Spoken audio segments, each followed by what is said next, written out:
For much of the modern era, wars have followed an unspoken rule. Capitals were distant from the front lines, insulated by geography, power, and security. That assumption no longer holds.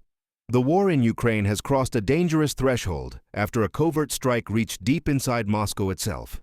This was not a battlefield clash, nor a long-range missile exchange. It was a targeted operation against a senior Russian military commander, carried out in the heart of the Russian capital. The message was unmistakable. The conflict is no longer confined to trenches, airspace, or border regions.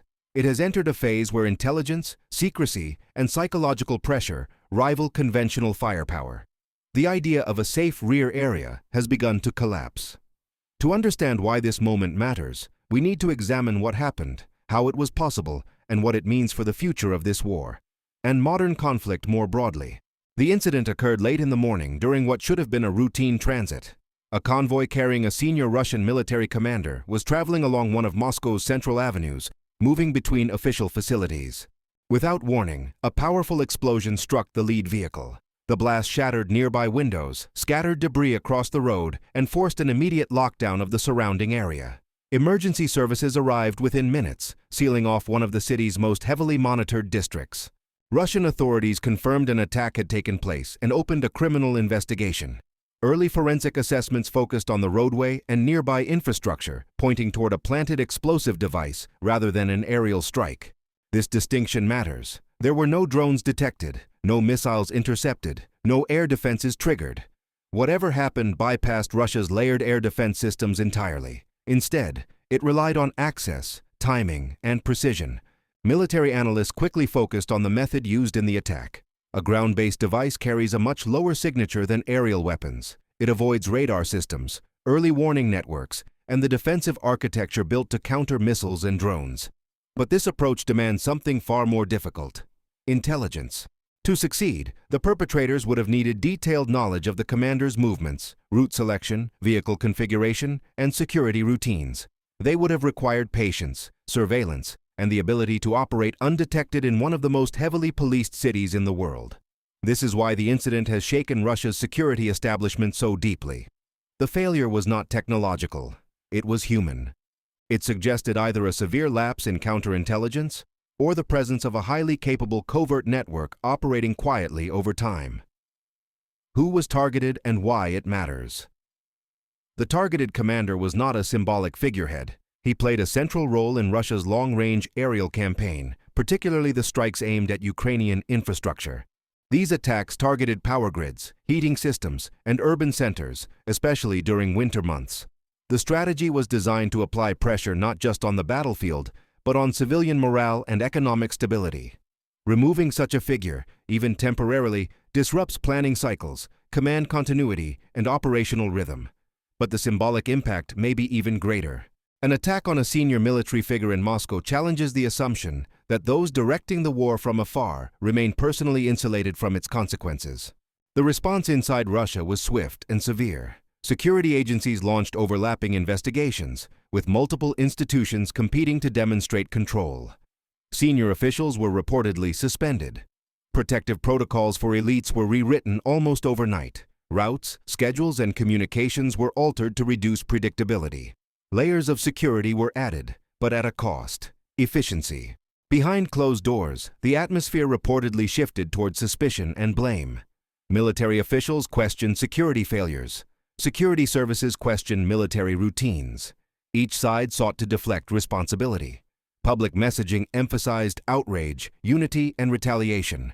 But privately, the event forced uncomfortable questions. If this could happen here, who else is vulnerable? For Moscow's residents, particularly the professional and political classes, the incident carried a unique psychological weight. The war had long been something distant, visible on television screens, not city streets. The sudden appearance of armored vehicles, cordons, and forensic teams in central Moscow shattered that illusion. Digital platforms reflected the unease. Even commentators normally supportive of the war began openly questioning how such a failure was possible. Criticism shifted inward, focusing on competence rather than ideology. This erosion of perceived control is difficult to measure, but critical to understand. Wars are not sustained by firepower alone. They depend on confidence, especially among those who manage the system. International reactions were cautious and carefully worded. Western governments condemned violence while avoiding Russia's framing of the incident. Officials acknowledged that the event reflected an evolution in Ukrainian capabilities, but emphasized concerns about escalation. This balancing act reflects a broader dilemma: supporting Ukraine's defense while managing the risk of the conflict expanding in unpredictable ways. Markets reacted quickly. Financial indicators showed risk aversion.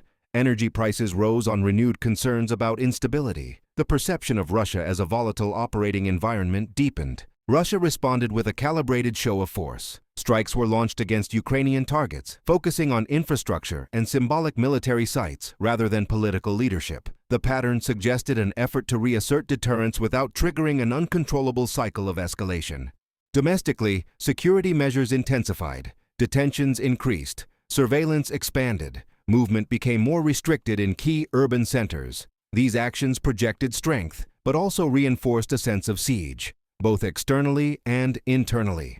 This event marks a broader transformation in how modern conflicts unfold. Traditional distinctions between front lines and rear areas are eroding. Intelligence operations, cyber activity, and covert actions now shape strategic outcomes alongside tanks and aircraft. Capitals once assumed to be sanctuaries are increasingly exposed. Leadership security has become a frontline issue. This shift challenges existing legal frameworks and strategic assumptions built around clearer boundaries between war and peace. For Ukraine, the operation demonstrated reach and capability, but also raised the stakes. Each such action increases the risk of retaliation. Each success narrows future opportunities as defenses tighten. Strategic signaling must now be managed with extreme care. For Russia, the incident exposed vulnerabilities that cannot be easily repaired. Trust within institutions has been shaken. Resources will increasingly flow toward internal security rather than external effectiveness. The assassination attempt did not de-escalate the war. It transformed it. The conflict has entered a phase where psychological pressure, intelligence penetration, and leadership vulnerability are central factors. Success will be measured not only in territory gained, but in resilience, adaptability, and internal cohesion.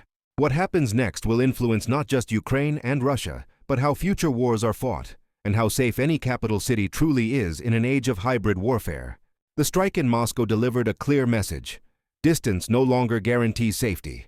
As the war expands into new domains, the consequences will be felt far beyond the battlefield. The coming phase will test not just military strength, but political endurance, institutional trust, and the ability of states to protect those who shape the war itself. This was not just another incident, it was a signal that the rules have changed. Modern conflicts no longer unfold solely along visible front lines. Increasingly, wars are shaped by intelligence operations, cyber activity, economic pressure, and psychological disruption. In earlier eras, physical distance offered protection. Capitals were symbols, not targets. Today, technology and intelligence networks have collapsed that distance. Surveillance, data collection, and human networks allow adversaries to reach far beyond traditional battlefields. This shift reflects a broader transformation in warfare. Victory is no longer defined only by territorial control, but by the ability to disrupt decision-making, undermine confidence, and force an opponent into constant defensive posture, even at home. Why? Leadership security matters more than territory. Military history shows that the security of leadership is directly tied to battlefield performance. When commanders feel secure, they plan methodically. When they feel exposed, decision-making becomes cautious, fragmented, and reactive. Layers of additional security slow movement, restrict communication, and reduce flexibility. This is not theoretical. Past conflicts show that fear at the top often produces inefficiency throughout the system. The more energy devoted to personal protection, the less remains for coordination, logistics, and innovation. In this sense, targeting leadership security does not merely remove individuals, it degrades the entire command environment. One of the most overlooked consequences of covert operations is what happens afterward. Heightened security does not always produce greater safety. Instead, it can foster mistrust, duplication of authority, and institutional paralysis. Agencies begin competing rather than cooperating. Information is withheld. Decisions slow. In highly centralized systems, this effect is amplified. When loyalty becomes as important as competence, critical warnings may go unspoken. The system appears strong from the outside, but becomes brittle within. Over time, this internal strain can weaken a state more effectively than external pressure. Perhaps the most far-reaching implication of this event lies beyond Ukraine and Russia. If targeted operations against senior military figures in capital cities become normalized, the precedent extends far beyond this conflict. Other states and non-state actors will study, adapt, and imitate. This challenges long-standing assumptions in international relations. It blurs the line between battlefield and homeland, between combatant and planner, between war and covert action. As these boundaries erode, the risk of miscalculation rises. A single operation, misunderstood or misattributed, could trigger wider escalation between major powers. The conflict is now defined by uncertainty. Both sides must balance deterrence with restraint, capability with caution. Every action carries consequences not only on the battlefield, but in diplomatic, economic, and psychological domains. This phase of the war will not be decided quickly. It will be shaped by endurance, adaptability, and the ability to manage pressure without collapse. The most important question is no longer who can strike harder, but who can withstand the strain longer. This war is no longer about distance, borders, or front lines. It's about vulnerability, and who can live with it. What makes this moment especially significant is not just where the strike occurred, but what it represents in the broader logic of the war. For decades, major powers have operated under the assumption that their political and military leadership could function from secure environments far removed from direct danger. That assumption is now under strain. When conflict reaches a capital city, it changes how decisions are made. Risk tolerance shifts, routine becomes unpredictable. Even the perception of vulnerability can alter strategy. This is why events like this reverberate far beyond their immediate tactical impact. Security is not only about protection, it is about confidence. Once confidence is shaken, every movement, every meeting, every public appearance becomes a calculated risk. That reality places an invisible but powerful constraint on leadership. Historically, wars have often turned not on single battles, but on moments when the psychological balance tipped, when leaders began to doubt their control, or when internal pressure began to rival external threats. This incident fits into that pattern. Inside Russia, the strike forces a reassessment of priorities. Resources that might otherwise be devoted to military operations, logistics, or production must now be redirected toward internal security. More checkpoints, more surveillance, more layers of approval. These measures may increase protection, but they also slow the system down. Bureaucracies under pressure tend to become cautious. Decisions are delayed. Responsibility is avoided. Innovation declines. In highly centralized systems, this effect can cascade rapidly, affecting everything from battlefield coordination to diplomatic messaging. There is also a social dimension. For ordinary citizens, especially those in major cities, the war has often felt distant, something unfolding on screens rather than streets. When violence intrudes into familiar spaces, that distance collapses. The conflict becomes personal, immediate, and unsettling. This shift matters because public perception plays a critical role in sustaining long wars. States can manage hardship when it feels abstract. It becomes far more difficult when insecurity feels close to home. Internationally, the incident complicates an already fragile landscape. Allies and partners must now consider not only how to support Ukraine, but how to manage the broader implications of a conflict that increasingly ignores geographic boundaries. Escalation is no longer defined solely by weapon systems, but by location and symbolism. There is also the question of precedent. Once such actions occur, they become part of the strategic environment. Other states observe, analyze, and adapt. What was once unthinkable gradually becomes conceivable. This is how norms erode, not overnight, but through repetition. For Ukraine, the operation signals capability, but it also introduces new risks. Demonstrating reach can deter adversaries, but it can also provoke harsher responses. Each action narrows the margin for error. Strategic success now depends as much on restraint as on boldness. For Russia, the challenge is different. Restoring a sense of control without appearing reactive or insecure is a delicate balance. Overreaction risks reinforcing the perception of vulnerability. Underreaction risks inviting further challenges. This tension defines the next phase of the war. Both sides are now operating in an environment where visibility, perception, and psychology are as important as territory and firepower. The battlefield has expanded into spaces once considered untouchable. The consequences of that expansion are not yet fully understood, but they are already reshaping how power is exercised and defended. As the conflict continues, attention will increasingly shift from maps and front lines to decision rooms, intelligence networks, and internal stability. The question is no longer only who can advance, but who can endure. Because in modern war, endurance is not just about resources or manpower. It is about maintaining cohesion, confidence, and control under constant pressure. And once those begin to fracture, the effects can be more decisive than any single strike. As the dust settles, one question continues to dominate quiet conversations inside intelligence circles and foreign ministries alike. Was this an isolated operation, or the beginning of a sustained campaign that pushes the boundaries of where this war is allowed to exist? Because once a line is crossed, it rarely snaps back into place. Modern conflicts are no longer confined to trenches or front lines. They unfold across digital networks, intelligence channels, financial systems, and now, increasingly, urban centers far from the battlefield. The strike in Moscow reflects that transformation with unsettling clarity.